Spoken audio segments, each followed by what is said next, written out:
आपको ये पीडीएफ नजर आ रही है स्क्रीन शेयरिंग में?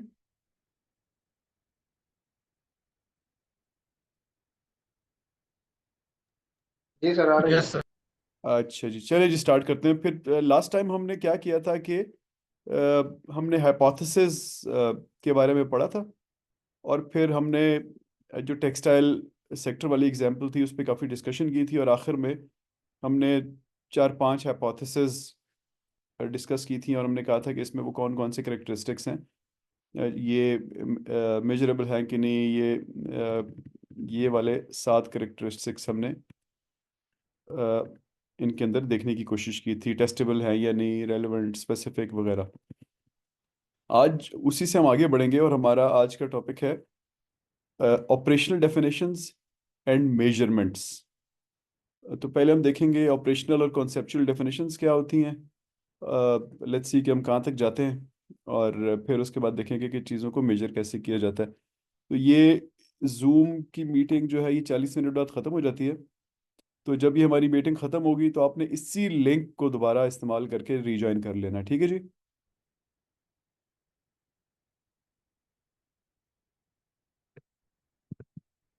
Right sir. अच्छा जी। तो हमारी हमारी मदर डायग्राम, हम हर जगह जिसको रेफर करते हैं, ये इसका ये वाला पार्ट है जो आज हम देखेंगे। यानी हमने वेरिएबल्स और हाइपोथेसिस की बात कर ली थी, अभी हम ऑपरेशनल डेफिनेशंस और मेजरमेंट्स की बात करेंगे, इसके बाद हम सैम्पलिंग की बात करेंगे। तो ये कॉन्सेप्चुअल और ऑपरेशनल डेफिनेशंस होती क्या हैं, और क्यों होती हैं? तो जितना अच्छा आप अपने वेरिएबल को डिफाइन करेंगे, तो उतना बेहतर आप जो है बता सकेंगे अपनी ऑडियंस को, अपने प्रोफेसर को, पोटेंशियली जहाँ पे आप पब्लिश करेंगे उन लोगों को, कि आपकी इंटेंशंस क्या हैं, आप क्या चीज़ मेजर करना चाहते हैं। और जब सबको एक ही बात पता होगी तो आपका रिजल्ट यूज़फुल भी होंगे, लोग उनको साइट भी करेंगे। बेसिकली दो किस्म की वेरिएबल्स की डेफिनेशंस होती हैं। एक को हम कहते हैं कॉन्सेप्चुअल डेफिनेशन, और एक को कहते हैं ऑपरेशनल डेफिनेशन। कॉन्सेप्चुअल डेफिनेशन का जनरल मतलब ये है कि कॉन्सेप्ट क्या है। मैं ये जो टर्म यूज़ कर रहा हूँ, आपको मैं क्विकली पीछे जाऊँ तो आपको याद होगा कि हमने कहा था कि की वर्ड्स तक हम पहुँचते हैं, वेरिएबल्स वहाँ से निकलते हैं। तो उन की आपके वेरिएबल्स में जो की वर्ड्स हैं, या आपके टॉपिक में जो की वर्ड्स हैं, उनका क्या मतलब है, यानी एज ए कॉन्सेप्ट क्या मतलब है। और ऑपरेशनल डेफिनेशन का मतलब होता है आप उसको मेजर कैसे करेंगे। एग्जाम्पल्स हम इसकी थोड़ी देर में देखते हैं। इसके कुछ डिटेल्ड नोट्स भी मैं आपके कैनवस के पोर्टल पे आज रख दूंगा। तो कॉन्सेप्चुअल डेफिनेशन की यहाँ पे एग्जाम्पल देखें। एटीट्यूड, इसकी कॉन्सेप्चुअल डेफिनेशन लिखी हुई है, अ प्रीडिस्पोजिशन टू रिस्पॉन्ड फेवरेबली और अनफेवरेबली टुवर्ड्स अ पर्सन, ऑब्जेक्ट और इवेंट। यानी एक बंदे ने का पहले से एक टेंडेंसी होती है कि वो चीज़ों को या फेवरेबली या अनफेवरेबली रिस्पॉन्ड करता है। इसको हम एटीट्यूड कहते हैं। हम कहते हैं ना इसका एटीट्यूड पॉजिटिव है, इसका नेगेटिव है। उसका मतलब होता है कि एक एवरेज चीज़ जिसको ज़्यादातर लोग पॉजिटिव रिस्पॉन्ड करते हैं, ये भी पॉजिटिव करता है, इसका मतलब इसका एटीट्यूड पॉजिटिव है। या एक एवरेज चीज़ जिसको ज़्यादातर लोग पॉजिटिव रिस्पॉन्ड करते हैं, उसको पॉजिटिव नहीं रिस्पॉन्ड करता है, इसका मतलब है नेगेटिव है। अब ये जो conceptual definitions होती है, they are important in conveying what is being investigated, but do not indicate precisely what the variable means। यहाँ से आपको समझ तो आ गई ये है क्या, लेकिन यहाँ से आपको ये इंडिकेशन नहीं मिल रही कि अब मैं रिसर्च में क्या करूँ, इस डेफिनेशन का आगे क्या करूँ अब। तो अगला आप बेसिकली क्या करेंगे कि आप इसको मेजर करने की कोशिश करेंगे। तो आप में से कोई बता सकता है कि आप इस चीज़ को कैसे मेजर करें, एटीट्यूड को?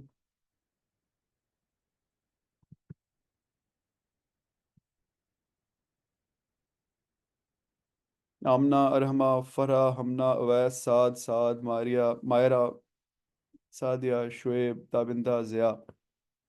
कोई बता सकता है जी एटीट्यूड को कैसे मेजर करेंगे? सर, इसका मेरे नजदीक तो क्वेश्चनेयर बेस्ड ही हम्म।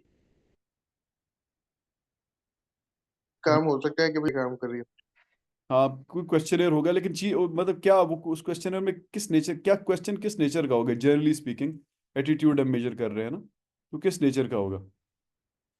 तो बेसिकली वो चीज, यानी इसका जो भी जवाब होगा वो हमारी ऑपरेशनल डेफिनेशन होगी, कि इसको मेजर कैसे किया जाएगा, ये उसकी ऑपरेशनल डेफिनेशन होगी। इसका भी एक छोटा सा नोट जो है मैं आपके बल्कि ये पिछले नोट की बात हो रही है, तो ये नोट मैं रख दूंगा आपके कैनवस के पोर्टल पे। अब ऑपरेशनल डेफिनेशन क्या होती है? ना, operational definition indicates how the concept is measured और मैनिपुलेटेड। मैनिपुलेटेड का मतलब होता है उसकी उसकी उस जो हम डायल की बात कर रहे थे ना, ओवन के ऊपर डायल की, उस डायल को घुमाएंगे। या हम पानी देने की बात कर रहे थे पौधे को कि 5 ml 10 ml 15 ml, तो उस चेंज को हम मैनिपुलेशन कह रहे हैं। 5 रखें, 10 रखें या 15 रखें। What operations are performed to measure or manipulate the variable? It is essential to understand operational definitions because different researchers will use different ways of measuring or manipulating the same variable. तो अब जैसे हम बात कर रहे थे attitude की, तो आप हो सकता है एटीट्यूड को किसी और तरह मेजर करें, और हो सकता है कोई और बंदा किसी और तरह मेजर करे। तो इसलिए डिफाइन करना बहुत ज़रूरी है कि आप कैसे मेजर करेंगे। इस इस इस ऑपरेशनल डेफिनेशन, कॉन्सेप्चुअल डेफिनेशन को तो तकरीबन सब लोग ही एग्री कर जाएंगे कि हाँ यही मतलब एटीट्यूड का, लेकिन ऑपरेशनली उसको ऑपरेशनलाइज कैसे करना है, उसमें लोगों की अप्रोच डिफरेंट होगी। तो यहाँ पे देखें एक और एग्जांपल है, how will you measure socioeconomic status. किसी बंदे का सोसाइटी में स्टेटस, जो उसके सोशल स्टेटस और इकोनॉमिक स्टेटस का मिक्सचर है, वो कैसे मेजर करेंगे? तो क्या आप ऐसे मेजर कर सकते हैं कि इसका हाई है, इसका मिडिल है, इसका लो है? कर सकते हैं, लेकिन उसमें ख़राबी क्या होगी कि हो सकता है कि आप किसी और चीज़ को हाई कहें, मैं किसी और चीज़ को हाई कहूँ, और तीसरा बंदा किसी और चीज़ को हाई कहे। जैसे जो बंदा पहले से बहुत अमीर है, उसके पास अरबों रुपए हैं, वो कहेगा यार कम से कम 50 करोड़ होंगे तो मैं कहूँगा इसका सोशो इकोनॉमिक स्टेटस हाई है, इसके पास अगर होंगे, और फलानी गाड़ी होगी तब मैं कहूँगा। लेकिन हो सकता है कोई दूसरा बंदा है जिसके पास टोटल 2 4 10 लाख रुपए हों, वो कहेगा यार कि जिसके पास 20 लाख से ऊपर हुए उसको मैं हाई कहूँगा, और फलानी गाड़ी हुई, फलाना घर हुआ तो हाई कहूँगा। तो मुख्तलिफ लोग, मुख्तलिफ परसेप्शंस होती हैं लोगों की, तो उनके जहन में मुख्तलिफ इसकी कैटेगराइजेशन होगी। लेकिन अगर आप उसको स्पेसिफाई कर देंगे कि ईयरली अर्निंग 20 लाख से ज़्यादा, ईयरली अर्निंग 10 से 20 लाख, 3 से 10 लाख, या 3 लाख से भी कम, तो ये मेरी कैटेगराइजेशन है। सबसे ऊपर वाला हाई है, सबसे नीचे वाला लो है, और बीच वाले आप हाई मिडिल हाई लो जो भी आप कैटेगराइजेशन करना चाहते हैं। अब देखें तो ये दो लोगों ने अलग अलग ऑपरेशनली डिफाइन किया एक ही कॉन्सेप्ट को, लेकिन उन दोनों की डेफिनेशन अलग है, तो एक में प्रॉब्लम है। लेकिन फ़र्ज़ करें आप एक ऐसी कम्युनिटी में हैं जहाँ पे सब लोगों की परसेप्शन तकरीबन एक ही है, आप एक ही आबादी के अंदर, एक ही कॉलोनी के अंदर डिफाइन कर रहे हैं। फॉर एग्जांपल आप नेवी की कॉलोनी में रहते हैं, तो हाई में तकरीबन सबका मतलब एक ही होगा। जब आप नेवी के एक बंदे को कहेंगे बताओ हाई तुम्हारे ख्याल में क्या है, तो वो तकरीबन एक ही बात बताएगा। इसी तरह मिडिल, इसी तरह लो। इसी तरह आप किसी और ऐसी आबादी में चले जाएं जहाँ होमोजेनिटी है, जहाँ पे एक जैसे लोग रहते हैं, तो वो मोर और लेस एक ही कैटेगराइजेशन करेंगे हाई मिडिल लो की। तो उस केस में प्रॉब्ली ठीक है। लेकिन अगर आपकी रिसर्च वाइड है, जिसमें एक बंदा नेवी से के इलाके से होगा, एक गुलशन से होगा, एक सदर से होगा, एक डिफेंस से होगा, एक बैरियर टाउन वगैरह से होगा, तो वहाँ पे स्पेसिफिक होना ज़रूरी है, क्योंकि मुख्तलिफ जगहों पर फिर मुख्तलिफ लोगों के जहनों में डेफिनेशंस होंगी। तो आगे चलते हैं। एग्जाम्पल है कि अगेन कि एक हाइपोथेसिस को कैसे ऑपरेशनलाइज किया जा रहा है। हाइपोथेसिस है there is a positive relationship between self esteem and creativity. अब सेल्फ एस्टीम क्या चीज होती है? तो सेल्फ एस्टीम देखें, इज्जत नफ्स। जी जी, इज्जत नफ्स, बिल्कुल। तो लेकिन देखें कि ये एक मुश्किल कॉन्सेप्ट है ना, इसको मेजर करना मुश्किल है। तो ये कह रहा है कि मैं इसको ऑपरेशनलाइज कर रहा हूँ इस हाइपोथेसिस को by saying that there is a positive relationship between the scores on the Cooper-Smith self-esteem scale। बड़ा वेल नोन स्केल है ये।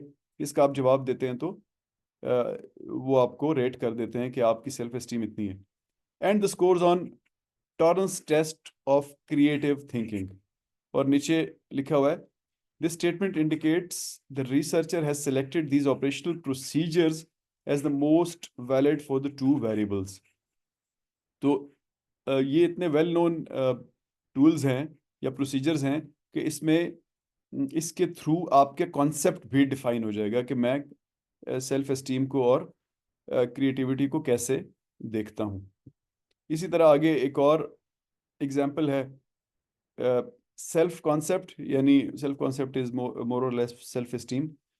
इसकी कॉन्सेप्चुअल डेफिनेशन है characteristics use to describe oneself. अपने आप को वो बंदा कैसे डिस्क्राइब करता है, और वो उसको ऑपरेशनलाइज करेंगे हम कूपर स्मिथ से। और इंटेलिजेंस की डेफिनेशन है एबिलिटी टू थिंक एब्स्ट्रैक्टली।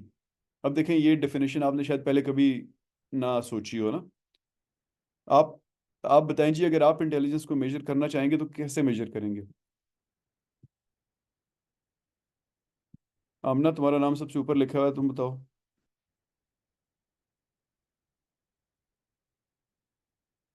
बल्कि अभी अब्दुल वासे का आ गया। अब्दुल वासे, आमना, आप में से कोई बताइए जी, क्या कैसे मेजर करेंगे इंटेलिजेंस को? सर एक इनपुट है कि इंटेलिजेंस मेजर करने के डिफरेंट क्वेश्चनर हो सकता है या फिर कोई टेस्ट हो सकता है, जैसे कि टेस्ट होते भी हैं कि हम आने से पहले जो हमारे इंटेलिजेंस टेस्ट होते हैं कि भाई ये आईक्यू तस्वीर हो बनी गया हुई है है, ना? इस तस्वीर में। जी जी बिल्कुल। जी बिल्कुल। आईक्यू लेवल हो गया, इस तरह बहुत सी चीजें। तो अब्दुल वासे और आमना, सो रहे हो तुम लोग? मीटिंग ज्वाइन करके भाग गए हो कहीं? नहीं नहीं सर, जाग रहे हैं। जाग रहे हो? वैसे जाग तो रहे, अभी 6 बजे हैं। आमना, तुम सो रही हो? आमना सो रही है, चलें ठीक है। आगे चलते हैं।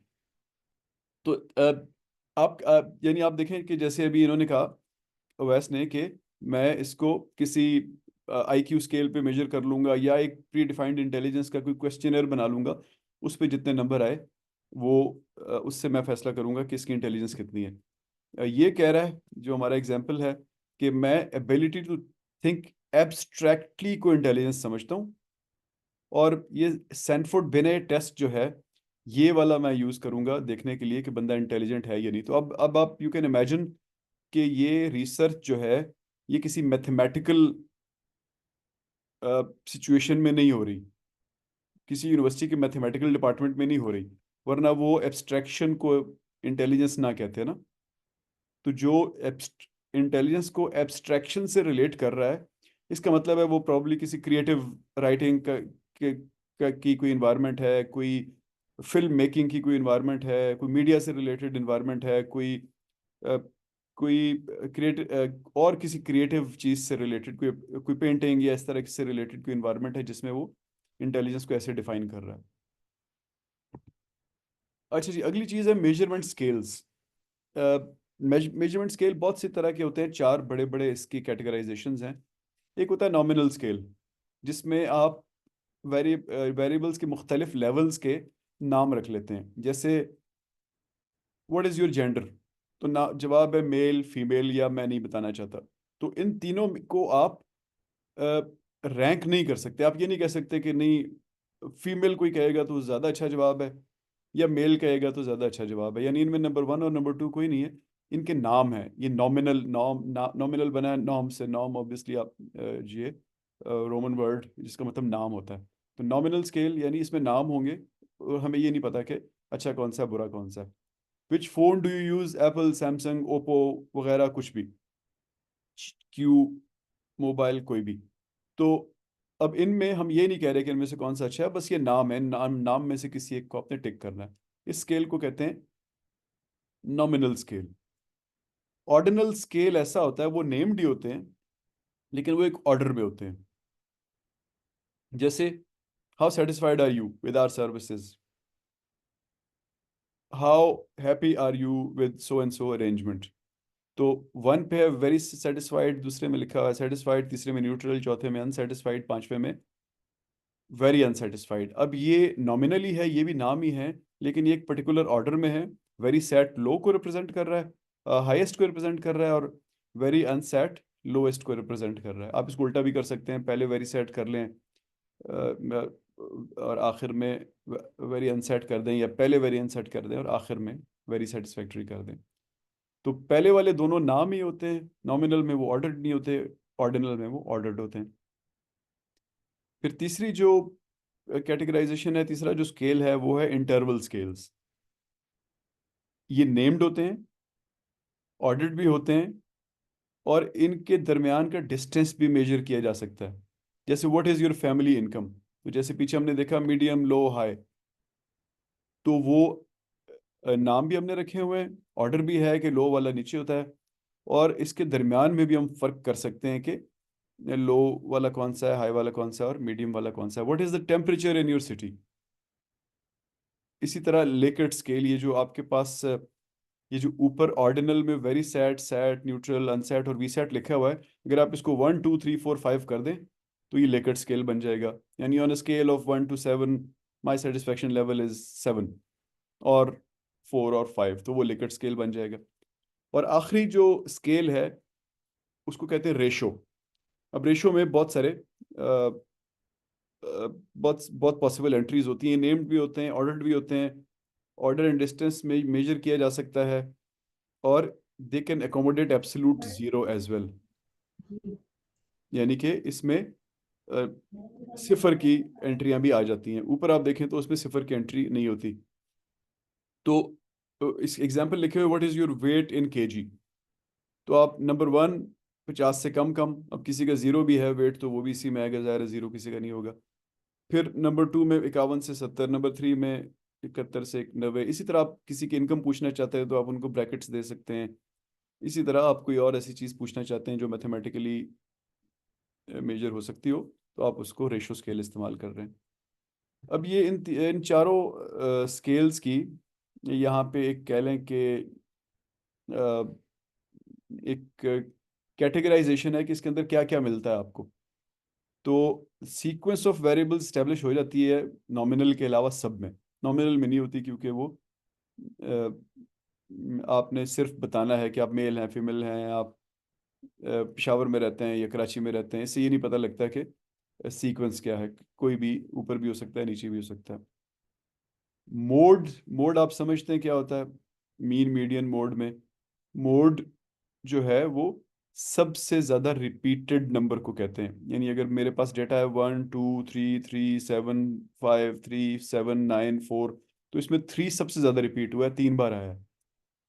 तो मोड आप नॉमिनल में भी मेजर कर सकते हैं, ऑर्डिनल में भी, इंटरवल में भी, रेशो में, सब में मेजर कर सकते हैं। मीडियन जो है वो कहते हैं मिडल वाली वैल्यू को। तो अब चूंकि नॉमिनल में ऑर्डर होता ही नहीं है, तो इसका मीडियन और मीन भी हम नहीं निकाल सकते क्योंकि ऑर्डर ही कोई नहीं है। आप मीडियन मीन तब निकालते हैं जब आपको पता होता है कि एक छोटा, एक बड़ा है, एक उससे बड़ा है। तो उनको फिर फर्ज करें 3 है तो उनको जमा करके 3 पे डिवाइड कर दें तो वो मीन आ जाता है। और दरमियान वाली 1 2 3 थी अगर, तो दरमियान वाली रीडिंग 2 है, उसको मीडियन कहते हैं। तो मीडियन जो है वो नॉमिनल में नहीं आ सकता लेकिन ऑर्डिनल में आ जाता है। और जो ऑर्डिनल है उसमें हम मीन नहीं निकाल सकते, मीडियन निकाल सकते हैं लेकिन मीन नहीं निकाल सकते। इसी तरह difference between variables can be evaluated. तो आखिरी दो में आप इनको एवेल्युएट कर सकते हैं कि इन दोनों में फ़र्क क्या है। पहले दो में नहीं कर सकते, वहाँ खाली नाम थे, और दूसरे में नाम को ऑर्डर कर दिया था। ये मैं वापस जाता हूँ तो देखिएगा ऑर्डिनल में लिखा हुआ है I am very, how how satisfied you are, I am very satisfied. तो आप वेरी सेटिस्फाइड और सेटिस्फाइड के बीच को एवेल्युएट नहीं कर सकते। आप कोई बंदा कोई और चीज़ को सेटिस्फाइड कह देगा, कोई बंदा किसी और चीज़ को कह देगा। और हो सकता है कि वो सेटिस्फाइड सिर्फ आप जिस चीज़ के बारे में पूछ रहे हैं उससे ना हो, जनरली उस दिन उसका मूड अच्छा हो, वगैरह वगैरह। फिर अगली चीज़ है addition and subtraction of variables. तो ऑब्वियसली जिस चीज़ को आप वेरिएबल के डिफरेंस नहीं वैल्यूएट कर सकते उनको जमा तफरीक भी नहीं कर सकते। तो इस एग्जैक्टली वही है। फिर मल्टीप्लिकेशन एंड डिवीजन जो है वो आप सिर्फ रेशो वाले में कर सकते हैं, क्योंकि इंटरवल वाले को आप वापस जाके देखें तो फैमिली इनकम में लो हाई वगैरह भी शामिल था। और एब्सोल्यूट ज़ीरो जो है वो जो हमने पहले बात की कि वो सिर्फ रेशो में पॉसिबल है। अच्छा जी। अच्छा सर, इसमें एक चीज मैं पूछना चाह रहा था जी जी। कि अब जैसे हम लोगों के पास एक क्वेश्चनर आता है, ये जो नस्ट की जो वेबसाइट है कलम, इस पे कि जी भाई जी टीचर के हवाले से हमसे पूछा जाता है कि कौन सा टीचर किस चीज में 5 नंबर देने हैं, किस में 2 देने हैं, 3 देने हैं, 4 देने हैं। ठीक। तो अल्टीमेटली इस तरह के क्वेश्चनेयर का एंड पे कुछ सम किया जाता है सारे क्वेश्चंस का, और उसमें देखा जाता है कि किसके नंबर ज्यादा है या कम है, ज्यादा होने चाहिए कम होने चाहिए, या इंडिविजुअल क्वेश्चन को देखा जाता है। नंबर 1। नंबर 2 ये कि लेट सपोज अगर मैं एक चीज में मुझे 5 नंबर्स देने थे, यानी मैंने 5 दिए कि भाई बहुत अच्छा है टीचर, और दूसरे ये टीचर या किसी भी चीज के हवाले से अगर हम बात करें, और दूसरे ही नीचे सवाल में मैंने उस 0 दे दिया कि भाई इसकी ये वाली चीज सही नहीं है लेकिन दूसरी चीज बहुत अच्छी है। तो अगर हम इस तरीके से ग्रेडिंग करते हैं और इस पे अगर कैलकुलेशन होगी, वेक्टर वेक्टर कैलकुलेशन होती है मेरे ख्याल से इन चीजों पे, तो अगर हम वो करेंगे तो फिर जो वेरिएबल जिसके ऊपर किसी को हम वो बेहतर कह सकते हैं कि भाई ये टीचर जो है इस फील्ड में बेहतर है, यानी वो लेट सपोज के वो पढ़ाते बहुत अच्छा है लेकिन मार्किंग इतनी अच्छी नहीं, नंबर्स अच्छे नहीं देते, या वो चेकिंग उस तरीके से नहीं करते, तो ये चीजें रिलेट कैसे होती हैं फिर एट द एंड, ये समझना चाह रहा यानी आप आम जुबान में ये पूछ रहे हैं कि मेरे पास उसकी क्या चीज़ आएगी, डिपार्टमेंट मुझे क्या भेजेगा, या हूँ। डिपार्टमेंट। डिपार्टमेंट आपको एक तो क्या भेजेगा, दूसरा डिपार्टमेंट के पास ये डिपिक्शन कैसे आएगी कि भाई ये टीचर बेहतर है, ये टीचर, हमने तो अब सवाल उस लिहाज से प्रिपेयर किए ना कि मतलब आंसर किए हैं कि भाई एक टीचर एक चीज में बहुत अच्छा है, दूसरी चीज में हमें नहीं लग रही वो चीज ना, यानी कि वो मार्किंग सही नहीं कर रहे या वो पढ़ा बुक के हिसाब से नहीं रहे, मतलब वो डिफरेंट क्वेश्चन है सर, वो आपने देखे भी होंगे। जी जी तो बिल्कुल। इसका ओवरऑल जो एंड पे रिजल्ट बनेगा, उस रिजल्ट से हम क्या अखज कर सकते हैं, मतलब वो कैलकुलेशन वाइज कोई नंबर आएगा या हर सवाल को अलग तरीके से हम ट्रीट कर रहे होंगे। अच्छा, जितना मैं आपके सवाल को समझा हूं ना, तो ये अभी मुझे कुछ दिन पहले ना आईबीए वालों ने मेरी एवेल्युएशन भेजी है, तो मैं आपसे शेयर कर रहा हूँ। अच्छा, मैं आपके सामने वो तस्वीर शेयर कर रहा हूँ, उसके हो सकता है आपको सवाल का वहां से जवाब मिल जाए। अच्छा जी, ये देखिएगा, ये इन्होंने ऊपर लिखा हुआ, ये फलाना प्रोग्राम था, ये डॉक्टर नदीम का है। ये अब जो सवाल थे, पहले the instructor had adequate knowledge, इसमें 25-30 स्टूडेंट्स थे, तो उसमें 5 में से 4.69 हो गया हर एक में एक एक उसने मुझे बता दिया ना। और आखिर में उसने बताया average rating for all measures, यानी ओवरऑल आप 4.21 पे हैं। इसका मतलब है कि इसने जो मुझे 3 कैटेगरीज बताई हैं, इसके अलावा भी कोई कैटेगरी है, क्योंकि आप इन तीनों को खाली देखें तो ये इनमें हर चीज़ चूंकि 4.5 से ज़्यादा है, तो एवरेज 4.5 से ऊपर आनी चाहिए, लेकिन कोई ऐसी चीज़ है जो उसने मुझसे छुपा ली है, जिसकी वजह से मेरी रेटिंग जो है वो 4.2 या जो भी, सॉरी मैं मेरे आगे से मिस हो गया यहाँ, 4.2 या जो भी है। और इसके बाद इसने आगे कमेंट्स भी लिख दिए हैं कि किसी ने ये रिटन कमेंट्स दिए हैं, किसी ने ये रिटन कमेंट्स दिए हैं। तो अब बताएं आपका सवाल क्या है।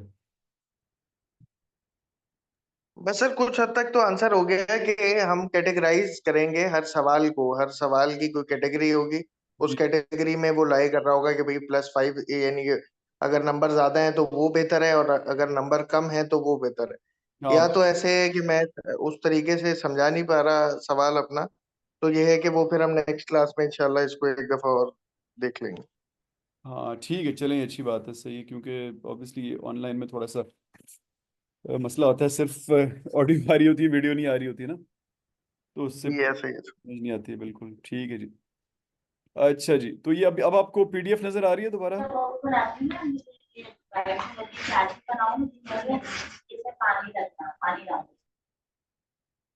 बिंदा, तुम कोई सवाल पूछा है या किसी और से बात कर रही हो।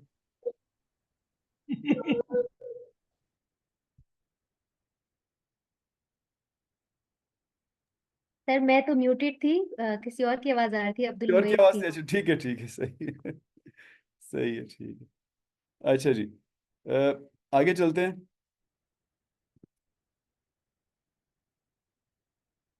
अच्छा जी, यहाँ पे जो हमारी लर्निंग एक्सटेंशन है, इसमें try to develop conceptual and operational definition for the following variables. पहला लिखा हुआ है एंजाइटी, और उसकी कॉन्सेप्चुअल डेफिनेशन लिखी हुई है, एंजाइटी की फीलिंग ऑफ वरी, नर्वसनेस और unease about something with N uncertain outcome. तो ठीक है, आपको डेफिनेशन ठीक लग रही है।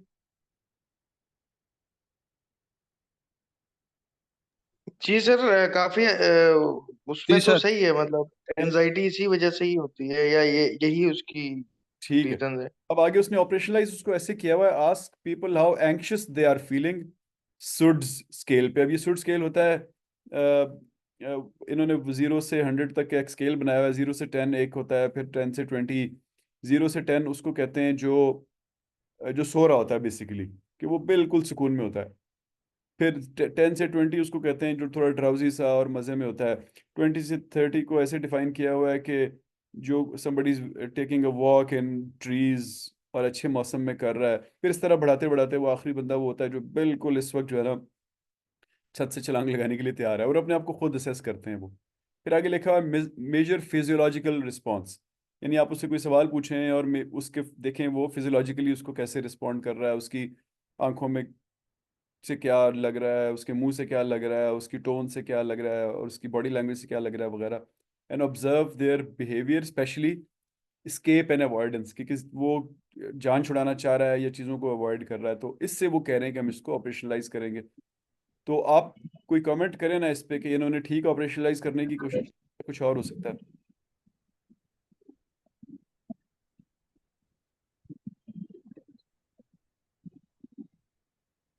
इब्राहिम, कुछ बोलना चाह रहे हो तुम?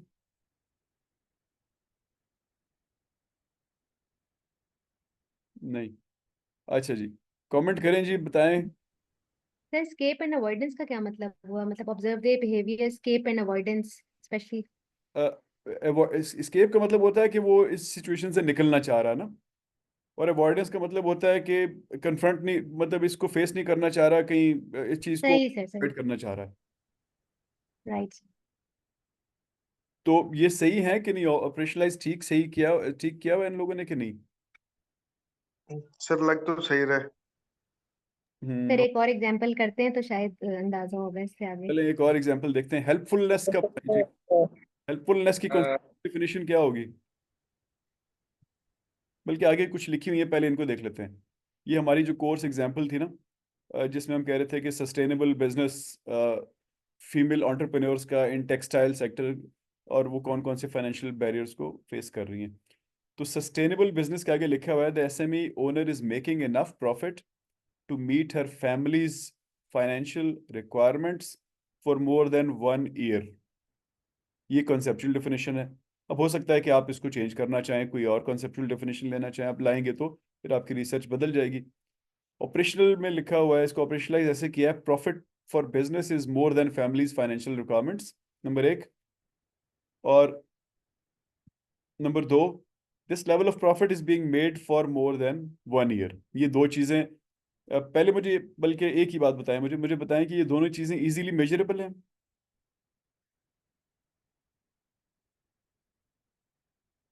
Yes sir. है ना, दोनों बड़े आराम से मेजर हो सकती हैं, प्रॉफिट एंड लॉस जी स्टेट। सर। और दूसरी हर जी सर, बिल्कुल हो सकती 12 महीने तक अगर आती रही पॉजिटिव, तो दूसरी भी मेजर हो जाएगी।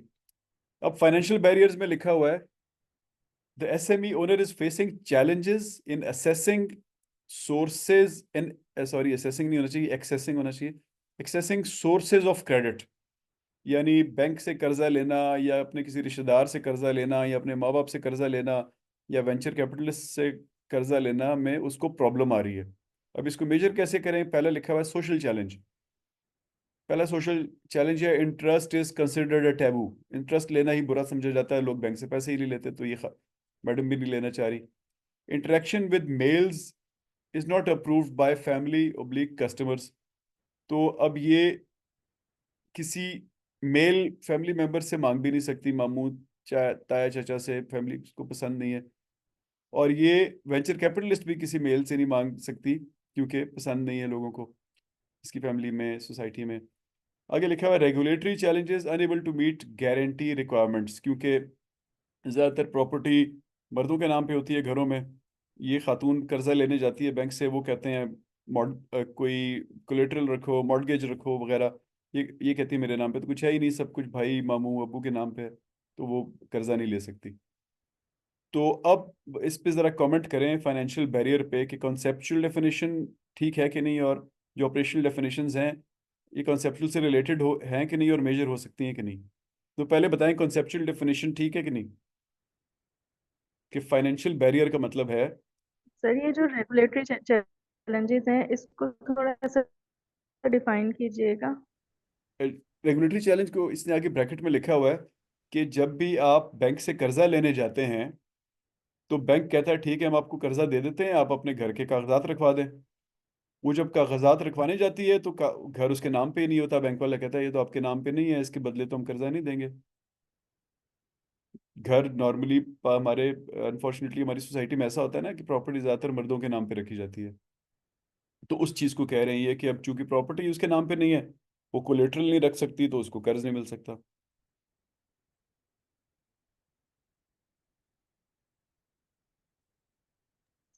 इसके अलावा इसकी कोई और एग्जाम्पल?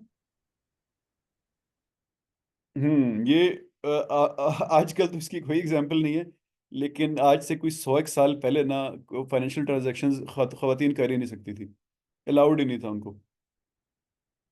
जिस तरह हमारे कुछ अरसे तक पहले हमें मौलवी बताते थे कि खवातीन गवाही नहीं दे सकती या खवातीन निकाह में गवाह नहीं बन सकती एंड सो ऑन ना। तो ये इस तरह के जो चैलेंजेस जो सिस्टमेटिकली आपको रोकते हैं, तो वो जो सिस्टमेटिकल बैरियर अगर गवर्नमेंट की तरफ से आता है तो उसको हम रेगुलेटरी चैलेंज कहते हैं।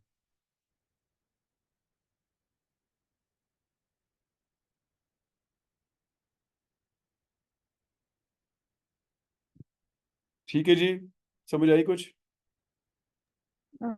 जी सर ठीक है। बड़ा ठीक है जी। तो बताएं जी ये ठीक है कि नहीं, कॉन्सेप्चुअल डेफिनेशन ठीक है या नहीं?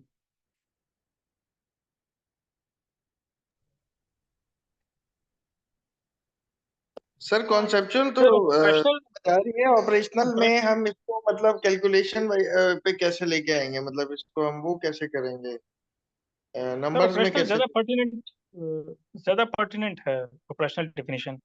कॉन्सेप्चुअल थोड़ा सा रेलेवेंट नहीं लग रहा सर। सर कॉन्सेप्चुअल में जो वो चीजें जैसे कि चैलेंजेस को डिस्कस कर रहे हैं तो वही उसी चीज को ऑपरेशनल में एज अ एक्सप्लेनेटरी तौर पे उसको बता रहे हैं।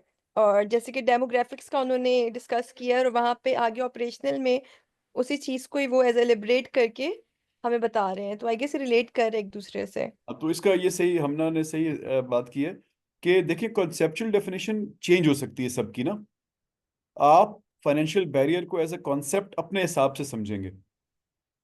अगर आप हो सकता है आप कर्जे की बात ही ना करें, आप कहें कि फाइनेंशियल बैरियर मेरे लिए यही है कि मेरे पास पैसा ही नहीं है, मेरे अम्मी अबू के पास भी पैसा नहीं है, मैं बिजनेस कहाँ से स्टार्ट करूं। हो सकता है आपके जहन में फाइनेंशियल बैरियर का ये मतलब हो, आप कर्जे का सोचें ही नहीं। लेकिन यहाँ इन्होंने ये जो भी जिसने भी रिसर्च डिजाइन की है उन्होंने ये कहा कि मैं कर्जे का सोच रही हूँ और मेरे जहन में फाइनेंशियल बैरियर वो होता है कि जब मुझे कर्जा नहीं मिल पाता किसी वजह से। तो कॉन्सेप्ट तो उसने अपना दे दिया है।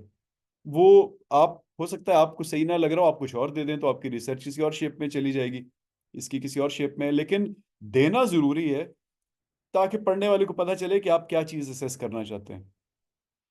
जब एक अच्छा बार सर इसमें सर एक चीज थी कि कॉन्सेप्चुअल डेफिनेशन तो फिर हर वेरिएबल की चेंज होगी। अगर कॉन्सेप्चुअल चेंज होगी तो ऑटोमेटिकली इसकी जो ऑपरेशनल डेफिनेशन है वो भी चेंज हो जाएगी। बिल्कुल ऐसे ही और है। हर बंदे की एजम्पशन के हिसाब से होगी। हर केस टू केस वेरी करेगी। बिल्कुल ऐसे ही है, बिल्कुल ऐसे ही है। Right sir. लेकिन आप जरा गौर करें तो आप लोगों में से किसी ने भी ना सस्टेनेबल बिजनेस वाली कंसेप्चुअल डेफिनेशन पे एतराज नहीं किया, इसी तरह एनजाइटी पे भी आप लोगों ने नहीं किया था, लेकिन फाइनेंशियल बैरियर पे आप एतराज आ गया। उसकी वजह यह है कि जितना जितना कह लें कि एग्रीड अपॉन और क्वांटिटेटिव कोई कॉन्सेप्ट होगा ना, जैसे प्रॉफिट में आप में से कोई डिसएग्री नहीं करेगा, आप कहेंगे हाँ बिल्कुल यही मतलब है प्रॉफिट का। लेकिन जूं जूं हम एब्स्ट्रैक्शन की तरफ जा रहे हैं, क्वालिटेटिव एस्पेक्ट की तरफ जा रहे हैं, तब तब आप कहेंगे नहीं ऐसा तो नहीं है, इसको तो ऐसे होना चाहिए। तो फिर उसका जवाब होगा कि आप ऐसे कर लें, आपकी रिसर्च बदल जाएगी जैसे आप कह रहे हैं। ठीक है, तो यू पॉइंट आउट राइटली कि फाइनेंशियल बैरियर जो है इसकी डेफिनेशन इसने अपनी मर्जी से कर दी है, लेकिन जब कर दी है तो अब ऑपरेशनल डेफिनेशन इसकी इसकी कॉन्सेप्ट के मुताबिक ही होंगे। आप किसी और तरह डिफाइन करेंगे कॉन्सेप्चुअली तो आपकी ऑपरेशनल डेफिनेशन फिर आपकी तरह से होगी। ठीक है जी, अब इसके अगले को देखें, ऑर्गेनिज्मिक कैरेक्टरिस्टिक्स, जिसके अंदर है डेमोग्राफिक्स। अब डेमोग्राफिक्स आगे में उसको ऑपरेशनलाइज कैसे कर रही हैं, ये कह रही हैं age very easy to measure, education location बहुत easy to measure, families financial strength again easy to measure, physically challenged. अब इसमें देखें तो इसमें चीज़ें बदल सकती हैं, क्योंकि हमारी प्रैक्टिस देखिए हमारी सोसाइटी में ना, तो कभी कभी ऐसा होता है कि ख़वातीन को कोई फिजिकल चैलेंज होता है, कोई किसी मर्दों को भी हो सकता है, लेकिन हम चूंकि रिसर्च सिर्फ ख़वातीन की कर रहे हैं तो इसलिए मैं ख़वातीन कह रहा हूँ कि उनके किसी के हाथ में पाँव में चल नहीं सकती, कोई भी प्रॉब्लम है, इस तरह मेंटली चैलेंज्ड है या नहीं है। तो इन चीज़ों से हमें इनको हम रिलेट कर सकेंगे उनके प्रॉफिट से, उनकी आउटपुट की क्वालिटी वगैरह से। तो ये डेमोग्राफिक वो इकट्ठी कर रही हैं। अब ये हो सकता है कि वो डेमोग्राफिक्स में कोई चीज़ निकाल देती है, वो कहती है ये मैं आखिरी 2 को नहीं देखना चाहती। तो फिर क्या होता कि जब आखिर में वो रिजल्ट्स को एनालाइज कर रही होती, तो कुछ लोग बहुत लो आ रहे होते, तो वो उसमें डीप डाइव नहीं कर सकती थी फिर, हालांकि उनकी एज, एजुकेशन, लोकेशन और फैमिली की स्ट्रेंथ एक ही जैसी होती, लेकिन कुछ लो आ रहे हैं कुछ हाई आ रहे हैं, तो वो उस वक्त फिर एनालाइज ना कर सकती कि ये क्यों लो आ रहे हैं। लेकिन उनको आइडिया था कि वो डेटा कहाँ से ले रही हैं, तो उन्होंने फिर ये 2 चीज़ें भी ऐड कर दी ताकि आखिर में वो डिस्टिंक्शन भी कर सकें। इसी तरह आखिरी देखें तो इसमें टेक्सटाइल सेक्टर सब टाइप है, बहुत से सब सेक्टर्स होते हैं। कॉन्सेप्चुअल डेफिनेशन में लिखा हुआ है कि बहुत से सब सेक्टर्स हैं, और as defined in Ministry of Textile and Industry ने इसको ऑफिशियली डिफाइन किया हुआ है। तो ये उन्होंने बिल्कुल जिस तरह पीछे वो सुड्स और मुख्तलिफ स्केल्स वेल डिफाइंड थे, तो यहाँ भी वो चीज़ वेल डिफाइंड है, इस पे ज़्यादा उन्होंने डिस्कशन नहीं की। तो हमारे 40 मिनट ख़त्म होने वाले हैं, 1 मिनट से कम रह गया। तो what I will do is कि मैं इस मीटिंग को बंद कर रहा हूँ, क्योंकि ये रिकॉर्ड हो रही थी, तो ये इसको प्रोसेस होने में तकरीबन 2-3 मिनट लगेंगे, 4 मिनट में भी। तो 3-4 मिनट बाद आप लोग दोबारा ज्वाइन कर लीजिएगा इसी लिंक को इस्तेमाल करते हुए, और हम थोड़ा सा और इंशाल्लाह पढ़ेंगे, मे बी अनदर 15-20 मिनट्स, और फिर छुट्टी करते हैं। ठीक है जी। Sure sir.